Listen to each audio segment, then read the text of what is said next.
Hello. Today we will be talking about this is the first lecture we're gonna have for the seminar that I attended, called the Geometry of Minimal Surfaces.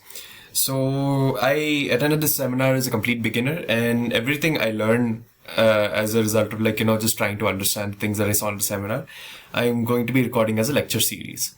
So this is the first lecture. Today's lecture is the notes taken during Ulrich Pinkall's lecture series on constrained Wilmore surfaces.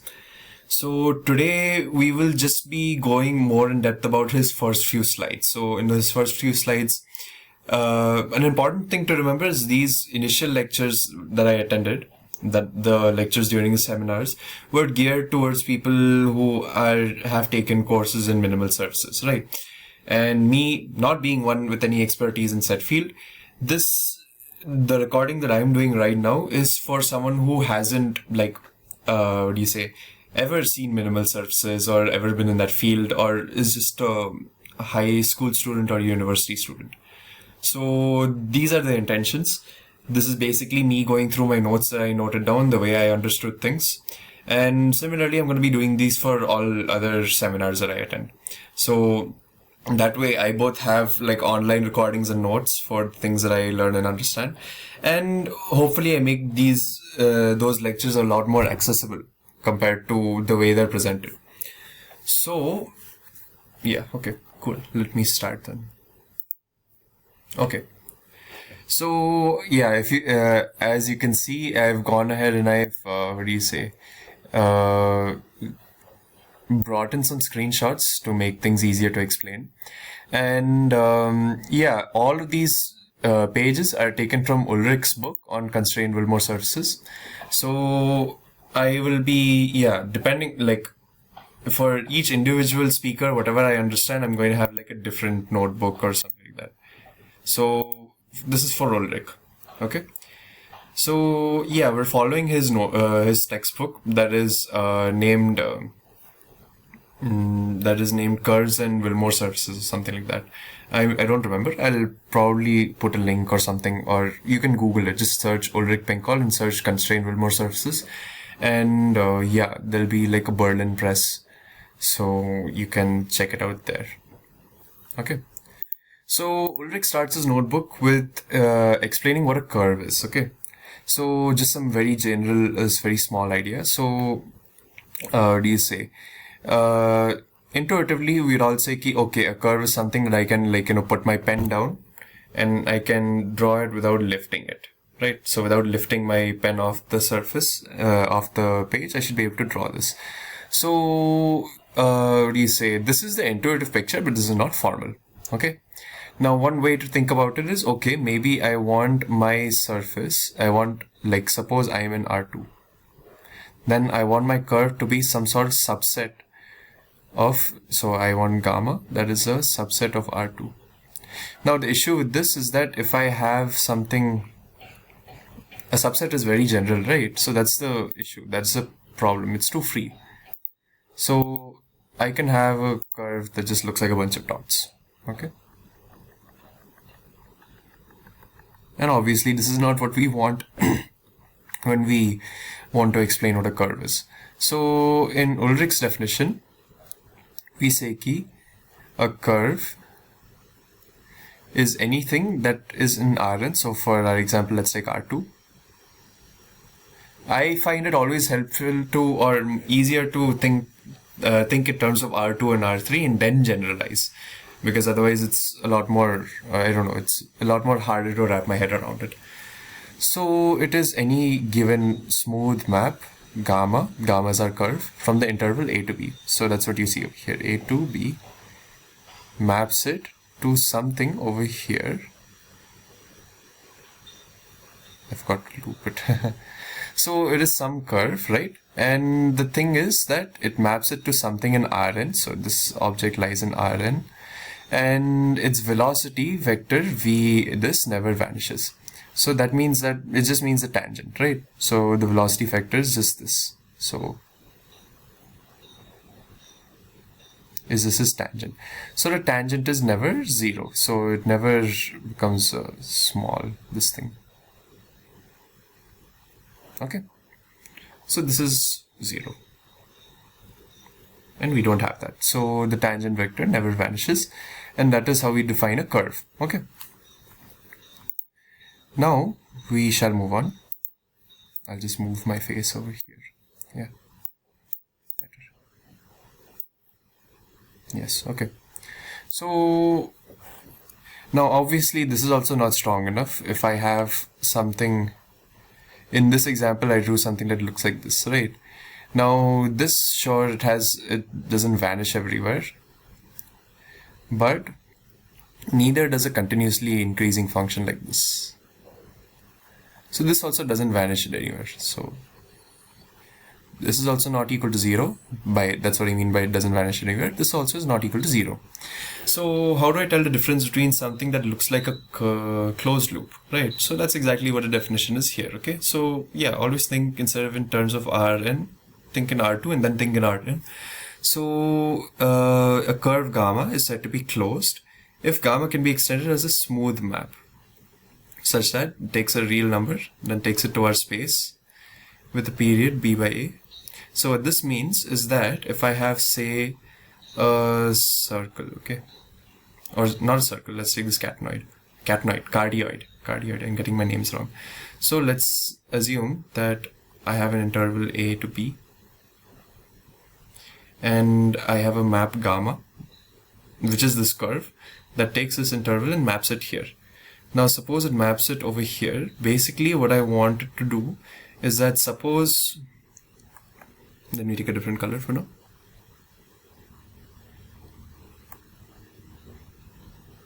Yeah, there we go. Okay, so let me take this tiny interval over here, and let's assume it corresponds to this line over here. Okay, now what this sentence means is that if I add a period to this, then it's the same as just, what do you say, if I define it slightly differently. No, maybe I'm getting the definition wrong. Okay, so this means that if I have gamma this,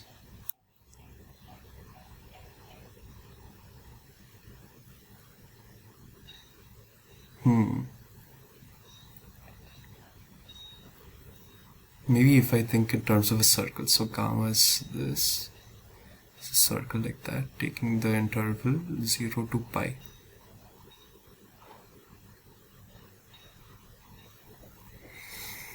Okay, it takes 0 to pi and then it maps it to the circle, and if I transform it with gamma dash such that instead of 0 to pi now b minus a in this case is the same as this pi.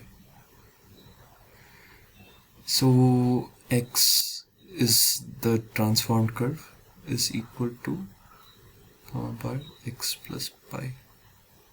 Okay, this sort of makes more sense, wherein if I have a point x over here, if I rotate once, or this is pi though, if it was 2 pi it would make more sense.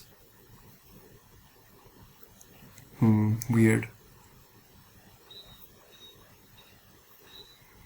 Strange. But I suppose, at least for our intuition sense, while we're understanding this, we can just think of it as some sort of period. B minus A doesn't make a difference to the curve at all. So gamma is the same, no matter what. Gamma bar is the same. So there exists some gamma bar, such that if I translate it by x plus b minus A, it doesn't make a difference. I'll see if I can understand this better and explain this better later. So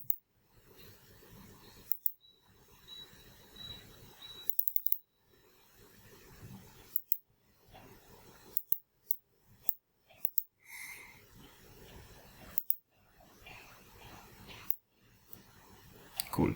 Okay. So some examples. Let's take red again because I like red better than green. Okay, so a quarter circle is given by plus or minus 1 by root 2 into the real plane, and gamma in this case is t divided by 1 by t divided by 1 minus root of 1 minus x square. I find this parameterization much easier to follow.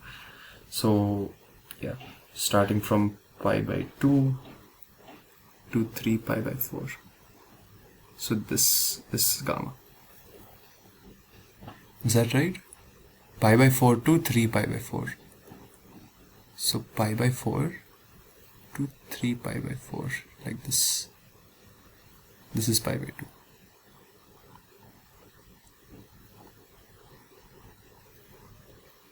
Okay.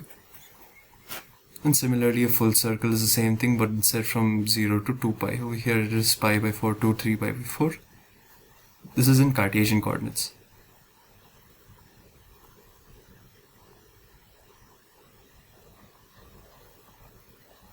And this is in polar. So it's easier.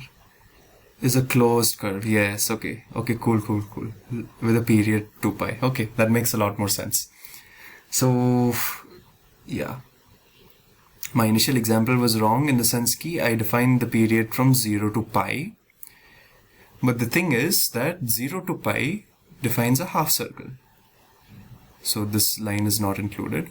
So it defines a half circle, and this is not closed because, yeah, it's a half circle. So if I translate it by pi, so if I take a point x over here, and I translate it by pi, it goes over here, x plus pi. Similarly, if I take a point over here, it goes over here to x plus pi. Right? If my initial point x is over here instead. It goes here, not here. So yeah, that makes sense. Now, it makes a lot more sense now. So, that is why if I take a circle, take it to 0, then if I go around and I get to 2 pi, it's closed because it's the same. However, I don't understand the gamma bar part though. So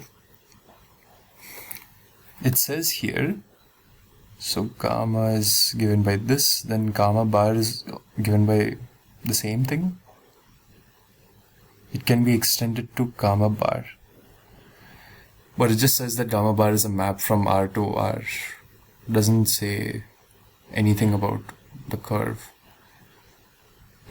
So I don't understand this. I don't understand.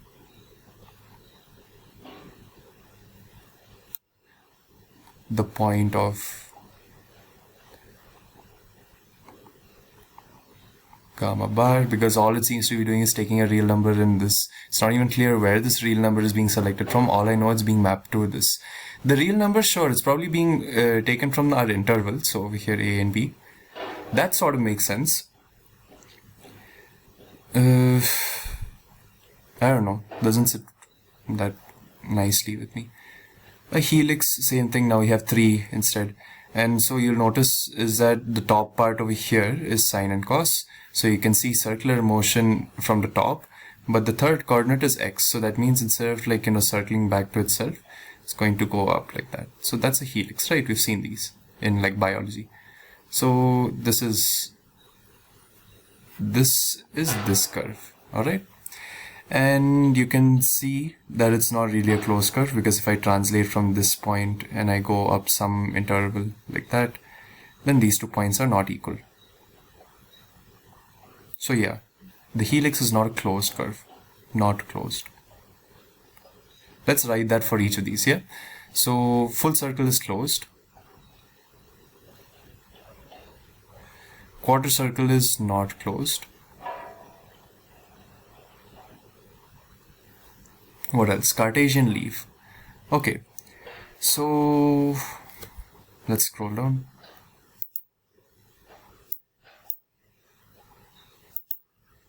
Eventually we shall scroll down. I don't understand why this thing lags so much or gets so confused with what it's selecting. Yeah, right, there we go. So the Cartesian leaf, it looks like this. Let's draw that. And Niel's parabola. Okay, I'll just go ahead and draw both of these. So Cartesian leaf looks like this, and Niel's parabola looks like this. Okay, So a Cartesian leaf is at least a curve, but is not closed. Not closed. Alright. This is interesting. Now, something that comes to mind is that over here gamma dash is given, right? So the only way for gamma to not be a curve is for gamma dash to equal to 0. So over here gamma dash is given as, gamma t is given as 3x square minus 4, 2x. And if this is equal to 0, 0, or if there exist solutions for x such that it's equal to 0, 0, then yeah, it should be. So 3x square minus 4, the only solutions are 4 by 3 or 2 by root 3. And the bottom one, 2x, is only equal to 0 when x is equal to 0. So x is equal to 0. So yeah, these two solutions are not the same. There's nothing that simultaneously solves it. So gamma of t cannot equal 0. And that's why it's a curve. Okay, so it's a curve, it's not closed. And lastly, Niel's parabola. In Niel's parabola, we see at this point the tangent vector is not defined, or more easily you can just see. So just gamma t is given right here. Gamma t is given as x cube and x square. So just differentiated gamma dash of t is equal to 3x square by 2x. This has a solution for 0, 0. Just put x equals 0 and you're done. So yeah, that is why Niel's parabola is not a curve, because there exists a point at which the velocity or gamma dash of t vanishes. So, and now we scroll once more. Excruciatingly, we scroll again. Okay, please, just.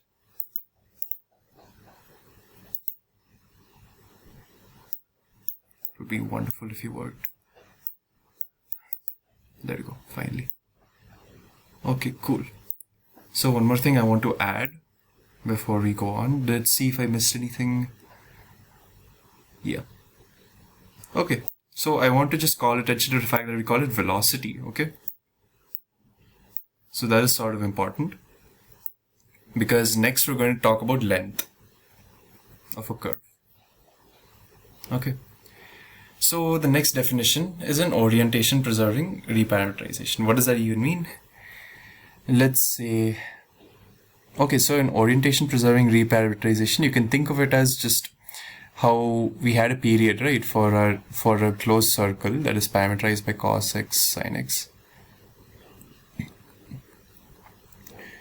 We had a period of pi, 2 pi, right? So 2 pi of this thing. So that could be one kind of map, right? I could have a map phi that takes this parameterization and spits out another parameterization. So this is cos x plus 2 pi and sin x plus 2 pi. So this is a very trivial, reparametrization. Okay. So I could just replace it as t is equal to x plus 2 pi. And I'd get the same thing. So cos t, sin t. This is trivial. Okay. Now, given a curve gamma and given a curve gamma bar, okay, so we have gamma and gamma bar. Okay. So in this example that I gave you, this is our original gamma of x, and this is our later gamma of x. Gamma bar of x, gamma bar of x is this thing. This is gamma bar of x, and it is equivalent to gamma of t in this example. Okay, this is like a specific example. So everything I say here about gamma and gamma of x, these are just because of the example. Okay, so don't think of these as general statements. Okay.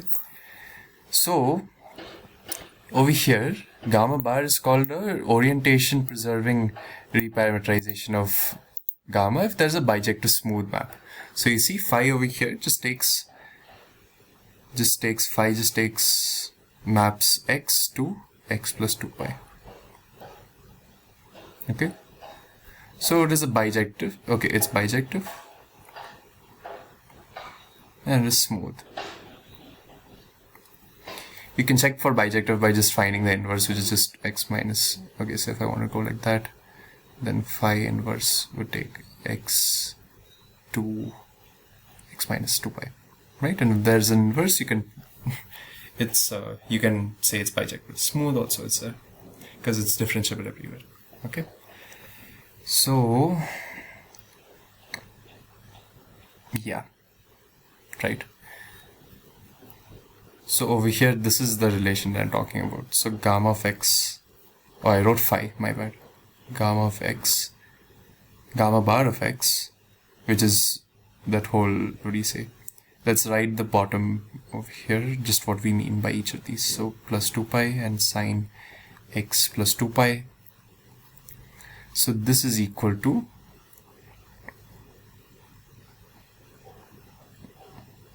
gamma of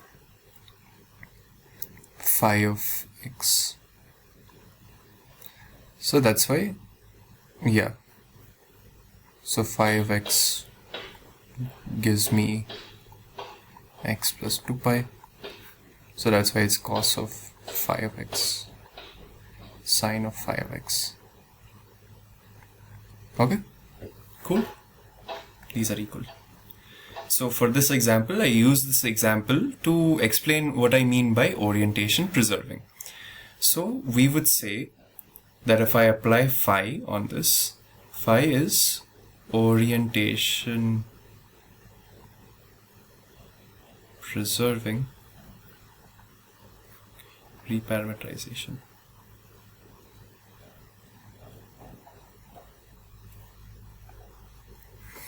Okay. Yes. Okay. So this is not too important to understand as long as you get a basic feel for it. It's not that hard. It's not that hard and it's not that important to be formal about this part. Cool.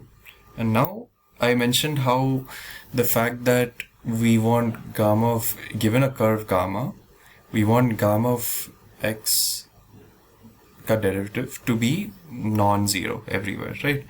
That means that its velocity is non-vanishing. Now I will just put a small little analogy here to make sense of this. There's nothing much to make sense, it's very intuitive. So we have our velocity at this rate, v of x. And now velocity is what? Let's just think in terms of examples. So v is equal to a distance d by t, right? So if I integrate, what do you say? If I take t to the other side, v into t.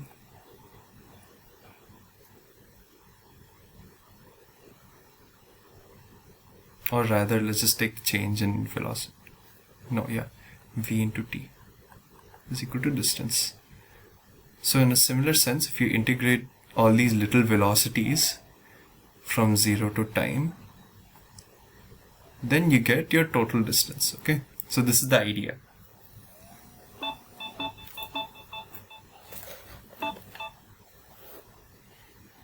So in a similar sense, if we have a curve that looks like this, we're taking these little velocities at every point.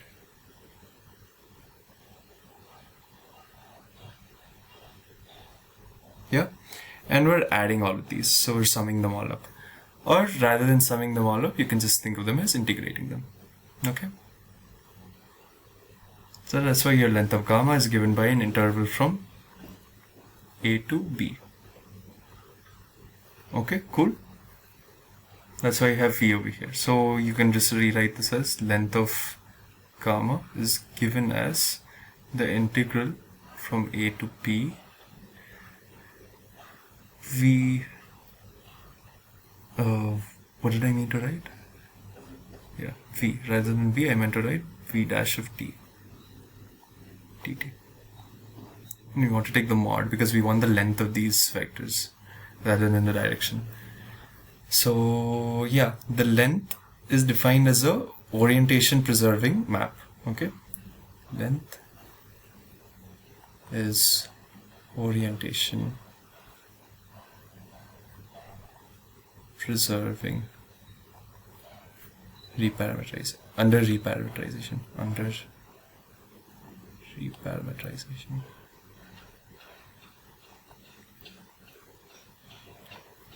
And let's talk about the proof over here. So this is the theorem. Suppose that you have two curves, gamma bar and gamma, and yeah, two curves such that it is the reparametrization of this, right? So gamma of bar is the reparametrization of gamma brought about by the map phi. So here we mean to say that even though we're reparametrizing it, the lengths of them are the same. So bar is equal to gamma phi. And this is exactly what's explained here, right?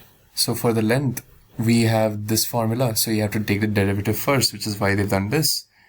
Then phi comes out. This goes in, right? Chain rule now. So after that, because this phi goes out, you can reparameterize your integral in terms of a and b now. And that's why you have the length. Okay. So very simple.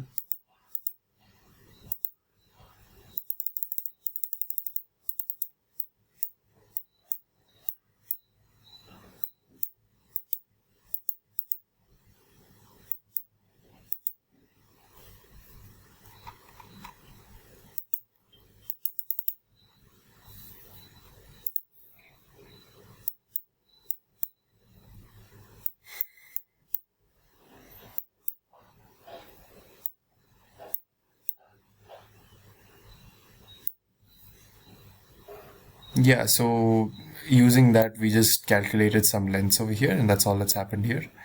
And similarly for a line segment, we've done the same. Instead, we have a bounded interval a and b. And over here, we have 0 to pi for a half circle. Okay. So now we get to talk about the first thing in Ulrich's talk. The first thing he mentions in his talk is he starts talking about elastic curves. Elastic curves.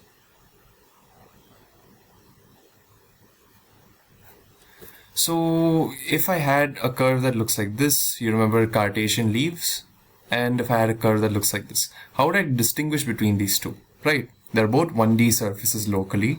Let's assume it then cross itself over here. So how would I actually distinguish between these? I would do something by defining the energy of these curves. So if this is gamma 1, and this is gamma 1, this is gamma 2, then I would define the energy of gamma 1 and 2. And so the formula is given by this. It is something called a bending energy. So intuitively, you just look at this example. This one clearly has zero bending, and this one clearly has non-zero bending. Yeah. So if we just think about it in that sense, then intuitively we should be able to say, okay, the energy of gamma 1 is much greater than the energy of gamma 2. Yeah. So this is the way to think about it. All right. So for a given curve, gamma that's defined on the interval a and b all the way to n-dimensional Euclidean space, the normalized velocity vector field. So look, this is our, if we had a curve like this, the vector could be this big, v by t, and instead we consider unit vectors. So gamma of t divided by gamma of t derivative. Right. So we take this vector rather than this vector. Okay. And this is our d gamma by ds. Now in any given curve, let's just draw this.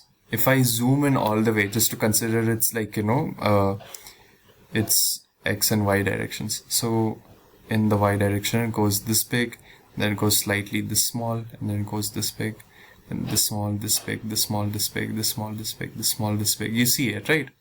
So I can sort of approximate it using these straight lines. Now, if I zoom in to this part, the curve looks like this. I've drawn a point like this, and I've drawn a point like this. Yeah. So so as I was saying, the bending energy takes the, so I was explaining how the arc length came, right? So right, let's just throw all this away. If we zoom in this part, then basically we can see a curve that looks like this. We have a horizontal part, its vertical part, then we have its hypotenuse. This is the arctan of our curve, okay, the tan inverse. Okay, so this is what we're looking at, and we want our derivative to be along this line. So we take a tangent like this, which is dt, along this line over here, which is ds. Okay, so in actuality it looks like this, okay, for your curve. And we take the inner product of it with itself, which is why so you take the inner product of it with itself, you integrate over the interval, and this is your bending energy. Okay, and the bending energy is invariant, since length is invariant under orientation preserving reparameterizations. So similarly, bending energy is also invariant. Okay, now why do we want to give our curves an energy?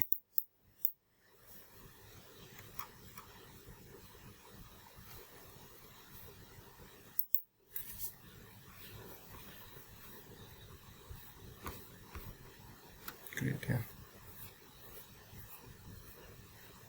Okay, so the question of bending comes from, basically it comes from the time of Galileo, where Galileo is like, okay, given that I have a beam, right, and I put some weight on it,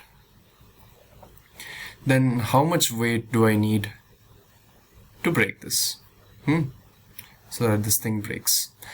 And this was reformulated by Bernoulli, where he rephrased the question key, if I have a curve, if I have a line that if I bend it using some weight over here, if I have a ball, then the weight has to be equal to 0, and over here I have a weight that's equal to W naught.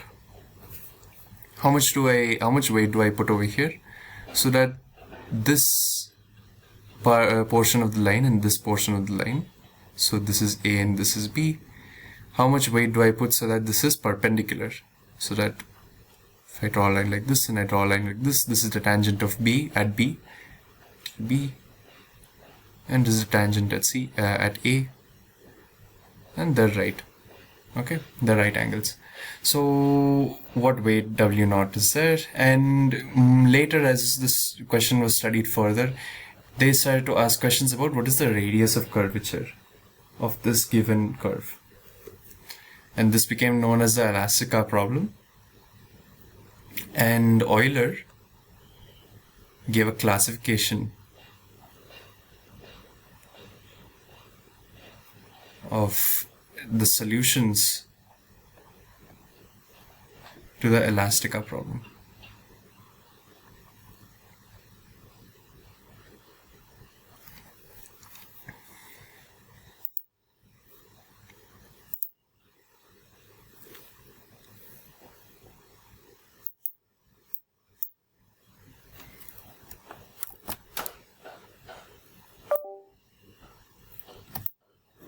Yeah, cool. So, okay. Yeah, so this is our curve A, this is at point B, this is the curve AB with a weight C at the point B. Okay, so that's exactly what's stated here, assuming a lamina, this is our lamina, of uniform thickness and width, right? and negligible weight of its own. Okay, and it is supported on one side at A, and the weight is hung from the top at the point B. Then the force, then what force is required from C to turn it perpendicular,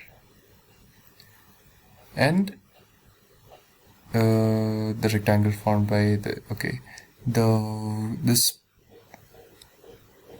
this example over here. Okay, so this question in some sense asks, what is the radius of curvature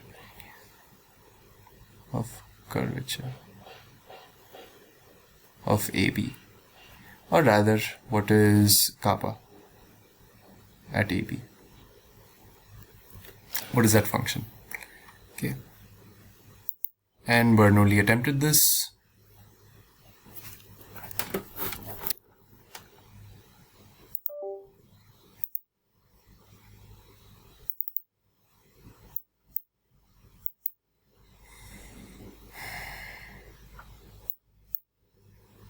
Why does this act like this? Yeah, and he came up with this formalization where he classified all these curves into the following solutions. And this concludes the intro to elastic curves. From the next lecture onwards, we'll be talking about bending energy.